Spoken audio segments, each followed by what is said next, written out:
Si la civilisation romaine était une civilisation urbaine, la civilisation européenne du Moyen Âge se distingue par le fait que l'immense majorité de la population vivait non pas dans des villes, mais à la campagne.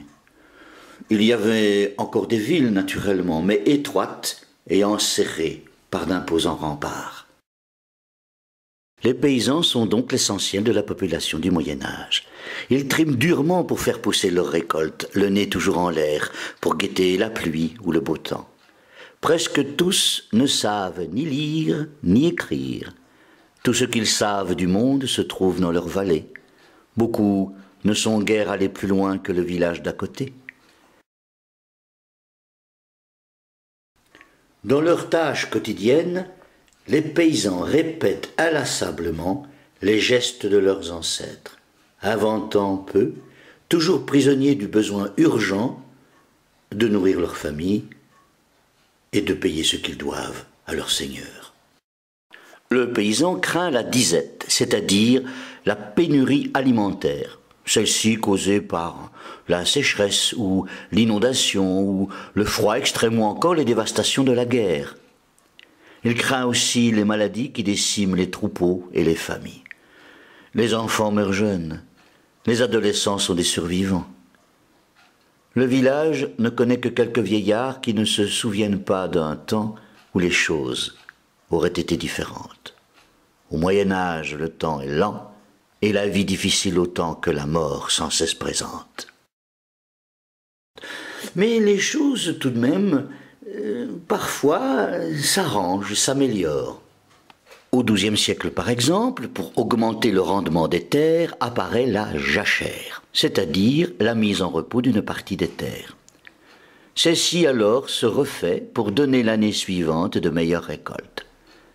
Ce système permet de se passer des engrais car les grands animaux de ferme sont trop peu nombreux pour fournir du fumier en quantité suffisante. Les récoltes restent quand même assez maigres. Au Moyen Âge, pour un grain semé, on en récolte 5, au lieu de 80 aujourd'hui. La famine est endémique, c'est-à-dire qu'elle revient régulièrement, fauchant la vie des plus jeunes ou des plus vieux.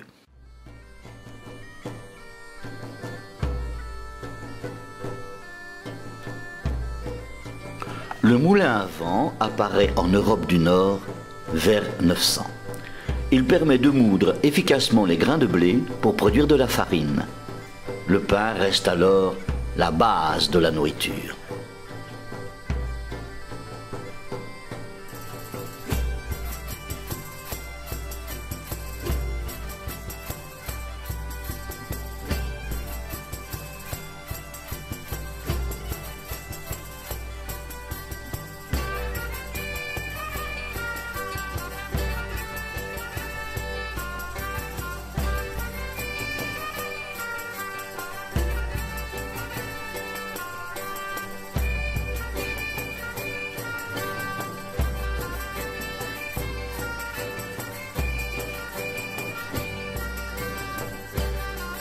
Souvenons-nous qu'au Moyen Âge, le paysan ignore la tomate, le maïs, le haricot, la patate, revenus d'Amérique avec Christophe Colomb.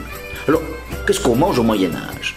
On mange au Moyen Âge des fèves, des choux, de la volaille, du poisson séché. Évidemment, plus on grimpe dans la hiérarchie sociale, plus la viande est abondante. Seuls les seigneurs mangent du gibier, car eux seuls ont le droit de chasser. Le paysan mange de la volaille au mieux du porc. La viande en général reste rare sur la table des petites gens. Les documents nous révèlent qu'il n'était pas rare pour une personne à cette époque de manger 1 kilo de pain et de boire plus de 4 litres de bière par jour. C'est impressionnant de voir la part que prenait le pain et la bière dans le régime alimentaire. Oui. 80% de l'apport calorique de la population britannique provenait du pain et de la bière. Tout était basé sur les céréales.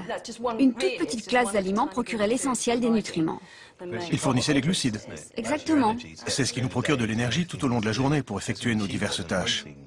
Et c'est bien meilleur marché que des protéines. Il y a la même quantité de calories dans une pinte de bière et dans une demi-miche de pain. Ça fait réfléchir. Ça représente un tiers de notre apport calorique.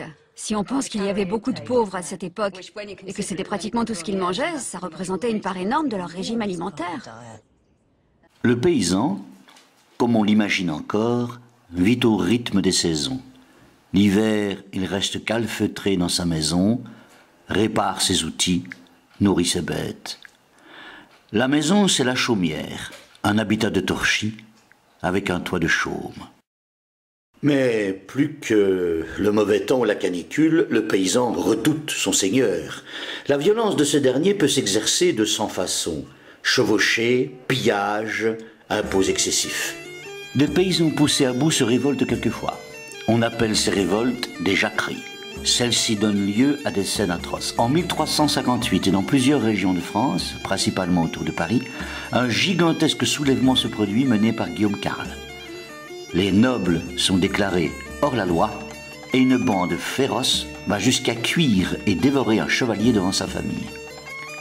De tels débordements ne sont pas rares. À la violence du système répondait la violence des opprimés.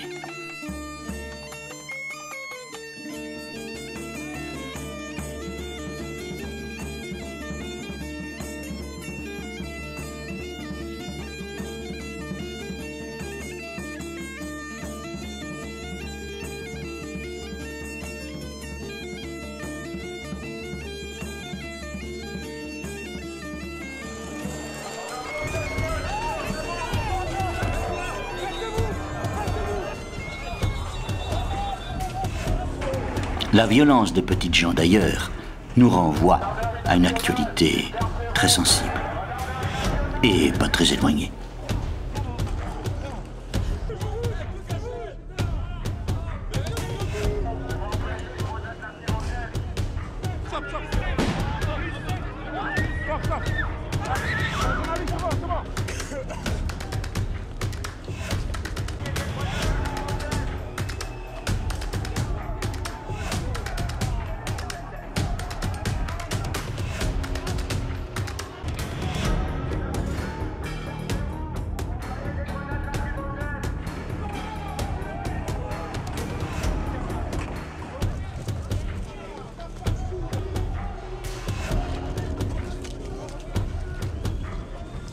Christophe, Gilets jaunes à Saint-Nazaire est mobilisé depuis le début. Sa revendication, qui redonne du pouvoir d'achat à tous les Français, qui remonte le SMIC de façon à ce que les gens puissent s'en sortir. Beaucoup de paysans étaient des serfs. Le serf appartient à son seigneur, tout comme la terre. Si le seigneur vend sa terre, il vend aussi les serfs qui y vivent. Le serf ne peut pas s'en aller. Il vit là où il est né, jusqu'à sa mort. Et il ne peut changer de condition. Il ne peut pas posséder grand-chose. Le servage disparaîtra peu à peu selon les régions. Peu à peu, le serf aura acquis le droit de racheter sa liberté. La France, pour prendre cet exemple, restera longtemps un pays rural, une nation de paysans. En 1914, lorsqu'éclate la Première Guerre mondiale, 56% des Français vivent encore dans les campagnes. Au Moyen Âge, la paysannerie atteint les 90% de la population.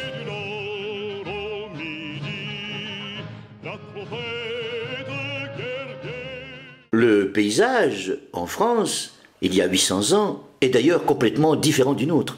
La forêt a reculé devant la charrue, qui retourne un sol maigre, lequel donne peu de fruits, et il faut cultiver d'immenses surfaces pour avoir de quoi vivre.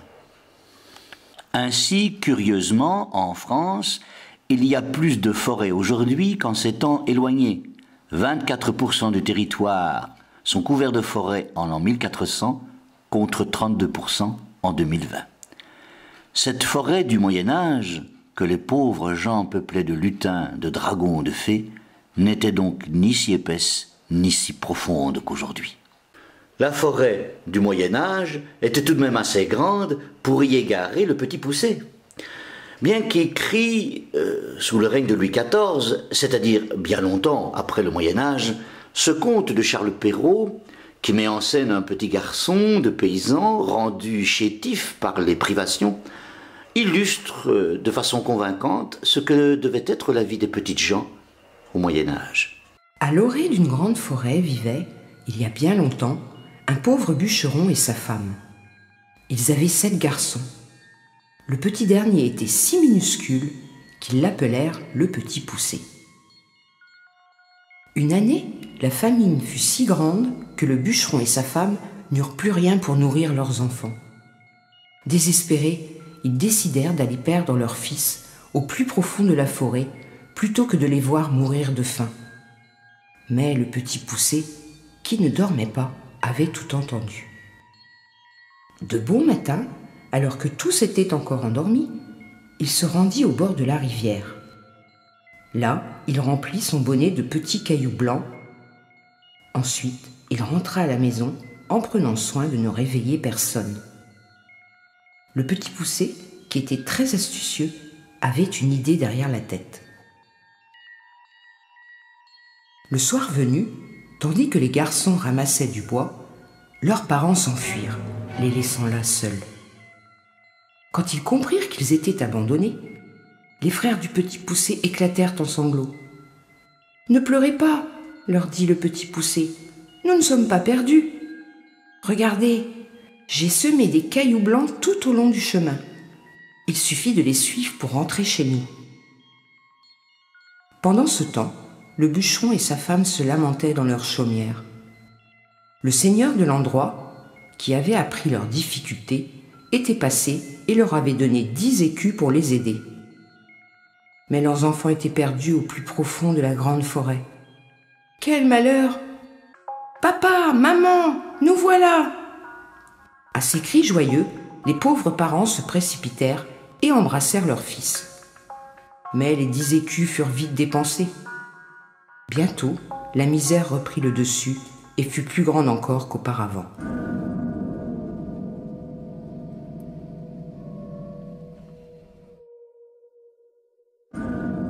Une nouvelle fois, Poucet entendit ses parents parler de les abandonner dans la forêt. Malheureusement, le lendemain à l'aube, le garçonnet ne put aller chercher des petits cailloux. La porte était fermée à double tour. Il eut alors une autre idée. Émietter des morceaux de pain. Mais il avait oublié que les moineaux adorent les miettes de pain. Les voilà bel et bien perdus. Impossible de retrouver le chemin du retour. Le Petit Poucet rencontrera sans succomber l'ogre mangeur de chair humaine.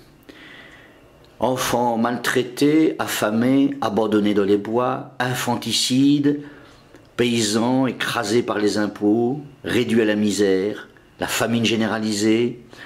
Voilà autant de thèmes qui ne devaient pas faire rigoler le petit peuple le soir, au fond des chaumières, au temps du Moyen-Âge.